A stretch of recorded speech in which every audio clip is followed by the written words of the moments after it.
teacher Shruti Gupta, and today we will learn about the rebellions and the revolts of 1857. So the main topic, the chapter which we will today continue is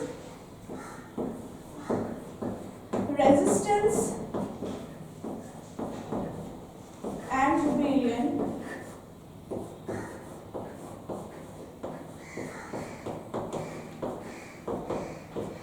characteristics and analysis.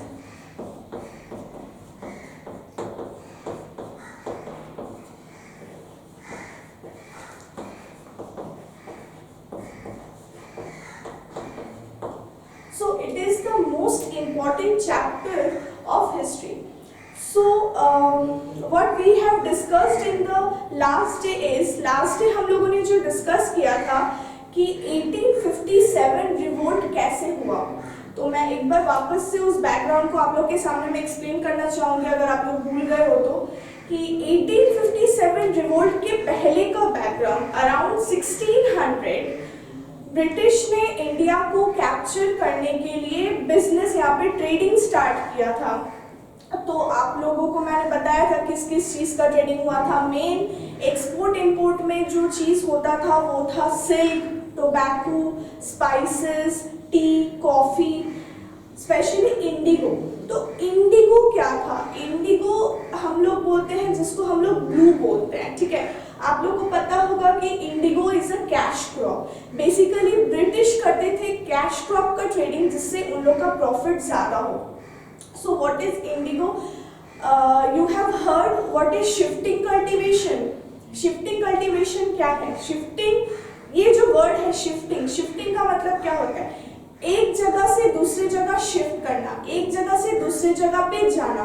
तो cultivation यानी कि किसी जगह पे खेती हो रहा है, एग्रीकल्चर हो रहा है, तो एक जगह से दूसरी जगह पे क्या होता था? What is shifting cultivation?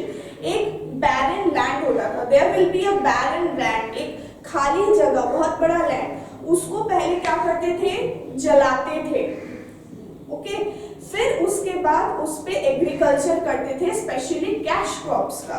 तो जब वो बैरन लैंड में जब कल्टीवेशन हो जाता था, फिर उसके बाद 2-3 साल के लिए उसको ऐसे ही फैलो लैंड में बना के छोड़ देते थे, मतलब उसको बैरन छोड़ देते थे। फिर उसके बाद कल्टीवेशन करते थे, लेकिन धीरे धीरे करके इंडिगो कल्टीवेशन के लिए ब्रिटिश लोगों ने बहुत ज़्यादा पीपल को हैरेस करना स्टार्ट किया। The Britishers started to exploit the small peasants, farmers and land holders to cultivate indigo in their land. They pressurized the peasants and small farmers to cultivate indigo in their land. तो उससे क्या हुआ? एक rebellion, एक revolt start हुआ from the year 1857।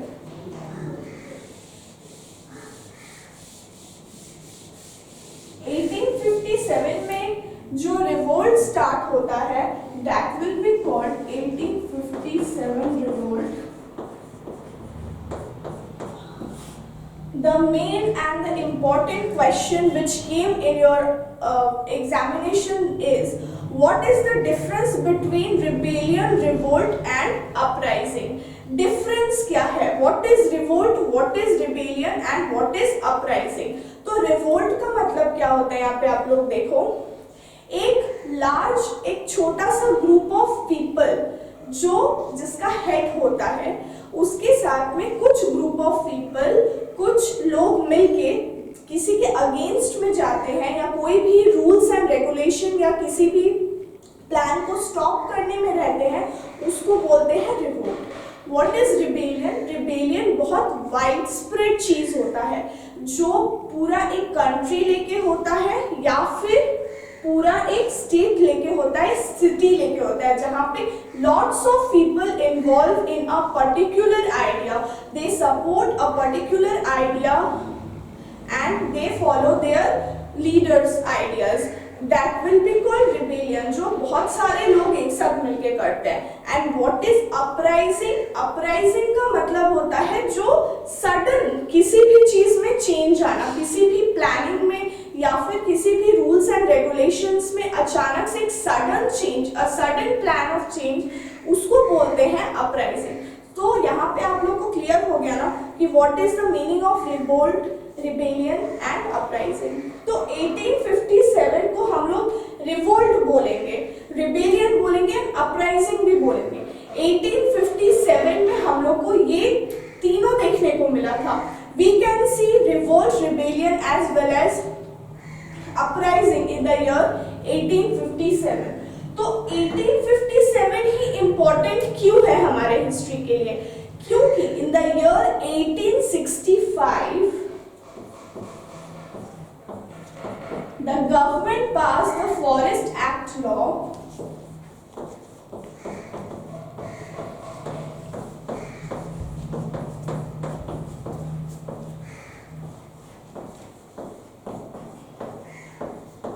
Forest act law पास हुआ था इन the year 1865।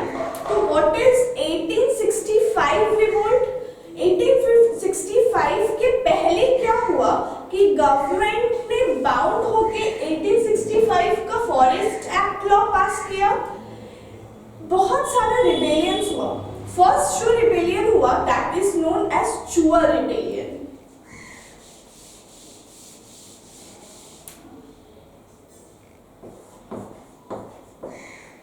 चुआ रिबेलियन और अपराइजिंग।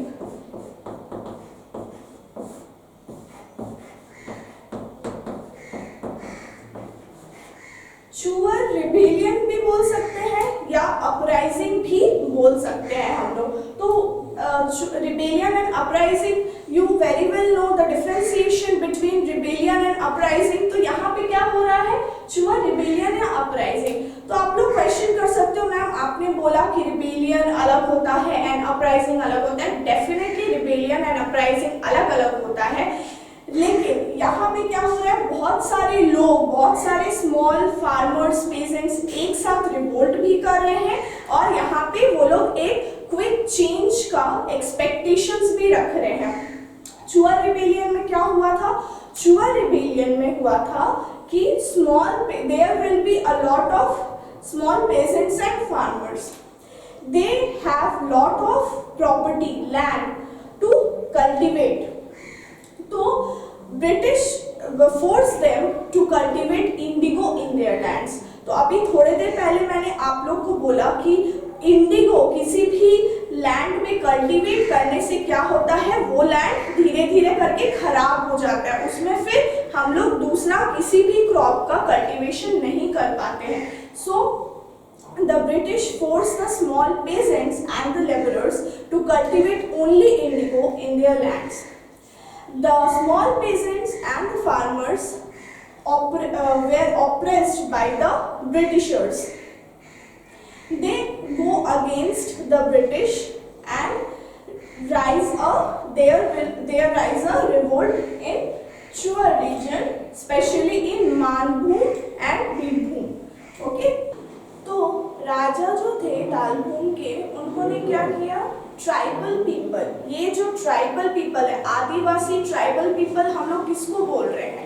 ट्राइबल पीपल्स वो लोग होते हैं जो नेचुरल सराउंडिंग्स, नेचुरल एनवायरनमेंट के ऊपर में पूरा डिपेंडेंट करते हैं।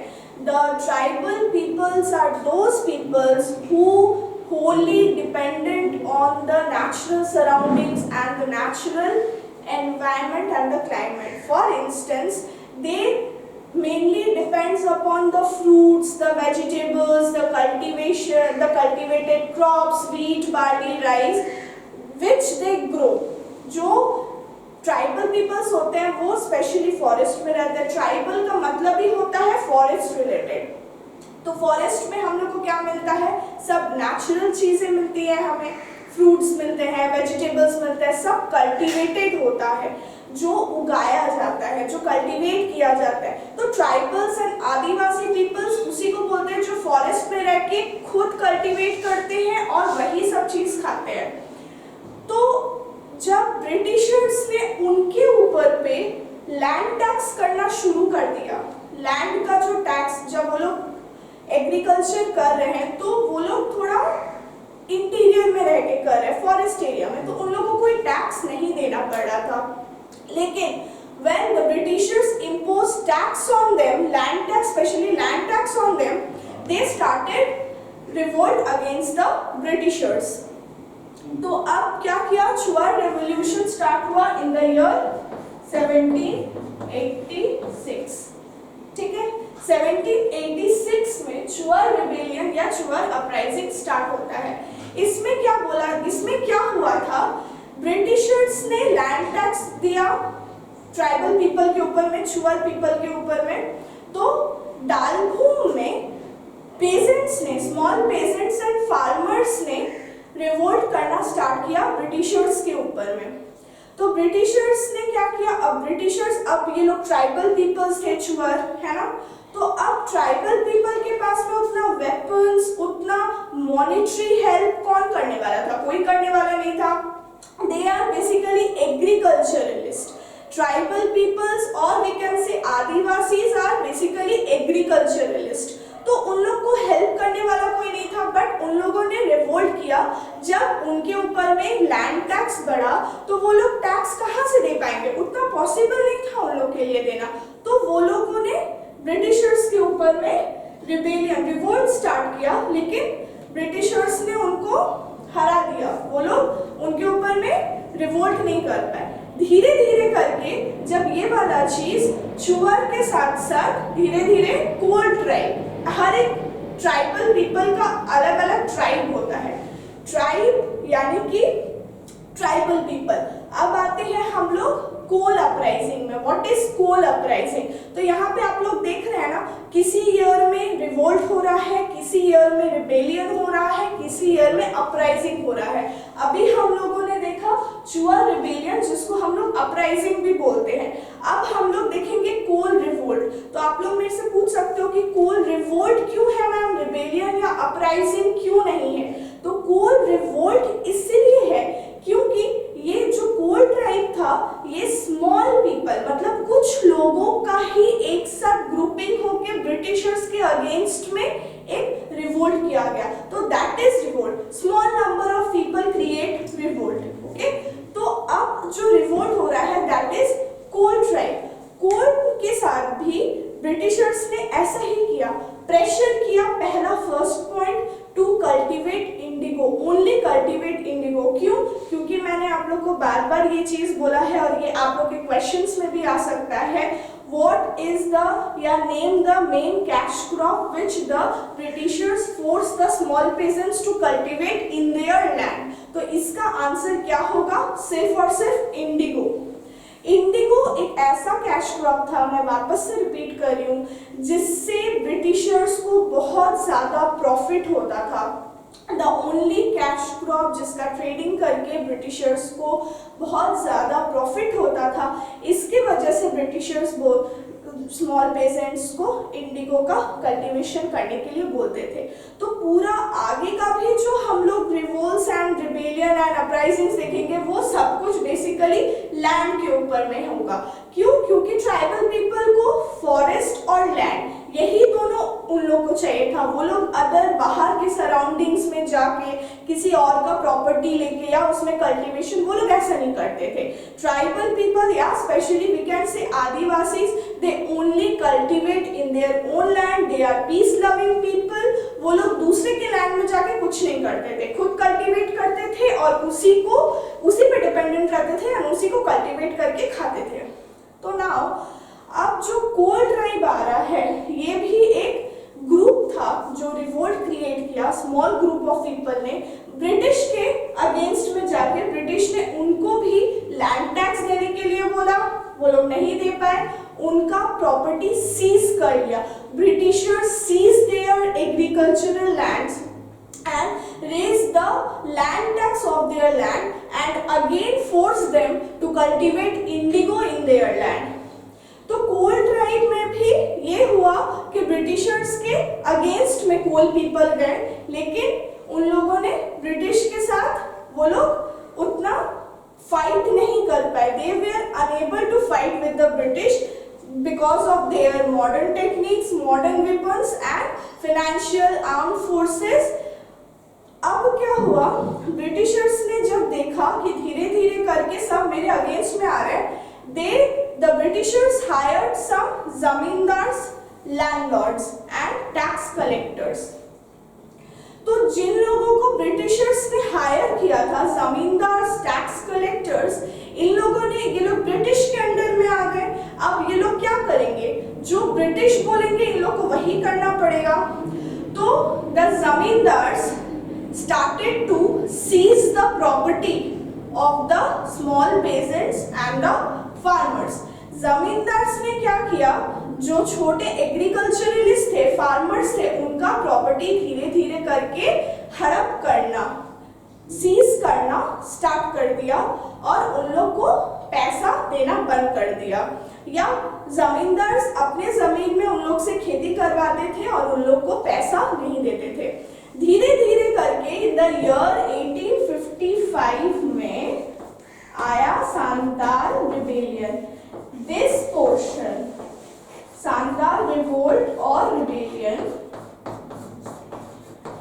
सो द सांताल रिबेलियन जो था 1855 में स्टार्ट हुआ था।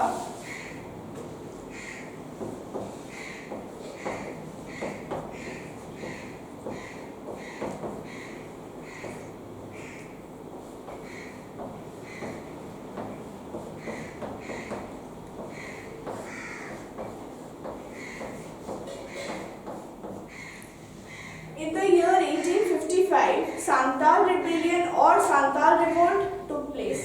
तो सांताल रिबेलियन ऐसा क्या हुआ कि सांताल रिबेलियन, सांताल्स का नाम आपने सुना है ना, आदिवासी को ही सांताल्स बोलते हैं। और आदिवासी के बारे में मैंने अभी थोड़ी देर पहले आप लोग को बताया कि आदिवासी कौन होते हैं, वो किन के ऊपर में डिपेंडेंट रहते हैं।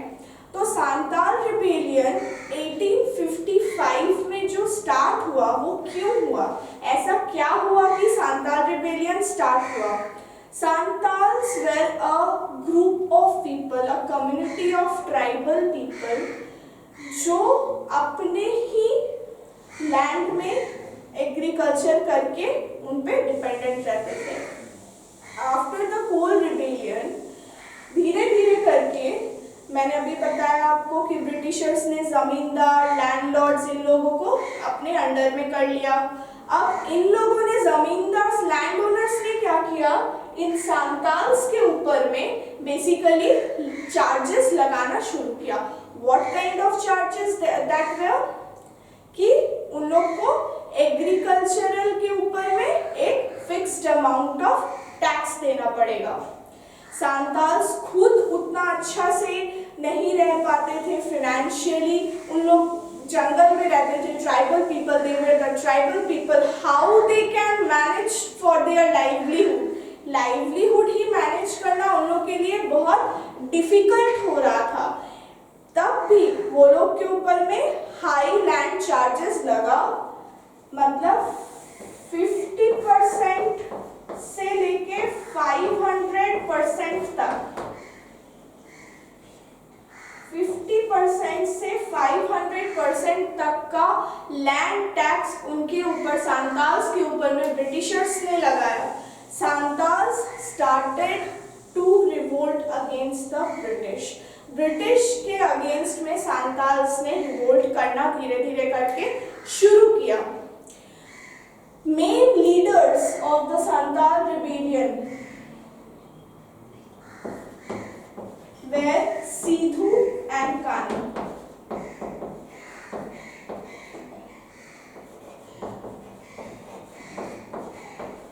Sidhu and Kanu were the most prominent leaders of the Santal rebellion. Sidhu and Kanu के अंडर में ही सारे लोगों ने सांताल रिबेलियन स्टार्ट किया। धीरे धीरे करके लोग अपने एग्रीकल्चर टैक्स नहीं देने के लिए इनके साथ आने लग गए। इन लोगों ने ब्रिटिश ऑफिसेस, सिद्धू एंड कानू ने ब्रिटिश ऑफिसेस को जलाया, बॉम्ब ब्लास्ट किया, लेकिन इसका कुछ फायदा नहीं हुआ। There will be no use of this kind of revolt. British लोगों ने धीरे धीरे करके अपना चारों तरफ में, ये छोटा नागपुर प्लेटो, सांताल रिबेलियन बेसिकली हुआ था छोटा नागपुर प्लेटो में। छोटा नागपुर प्लेटो के अलावा बहुत सारे और भी स्टेट्स में ब्रिटिशर्स ने धीरे धीरे करके अपना ये लैंड टैक्स करना शुरू किया।